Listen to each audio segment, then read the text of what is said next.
मंत्र्यांना नाराज असल्याचं कळतंय. छगन भुजबळ सध्या नाराज असल्याचं कळतंय. फडणवीस साहेबांची मुख्यमंत्री त्यांनी भेट सुद्धा घेतली.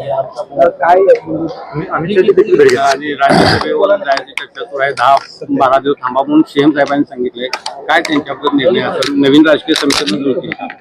महाराष्ट्रातील छगन भुजबळ साहेब हे एक वरिष्ठ अभ्यासू नेतृत्व आहे. निश्चित स्वरूपामध्ये जे काही झालेलं आहे त्या संदर्भामध्ये नेतृत्व त्या संदर्भात गांभीर्यपूर्वक विचार करत आहे. राज्याचे मुख्यमंत्री देवेंद्रजी फडणवीस साहेब देखील त्यांच्या संदर्भात त्यांना बोलावून घेऊन त्यांच्याशी चर्चा केली.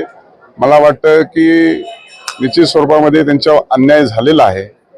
हा अन्याय दूर करण्यासाठी मुख्यमंत्र्यांनी ज्यावेळेस इनिशिएटिव्ह घेतलाय त्याबद्दल निश्चित स्वरूपामध्ये त्याच्यात तोडगा निघाल्याशिवाय राहणार नाही. मंत्र्यांना जी निवासस्थाने वाटलेली आहे किंवा आता अलॉटमेंट झालेली आहे त्याच्यामध्ये खरं तर शिवसेनेच्या मंत्र्यांना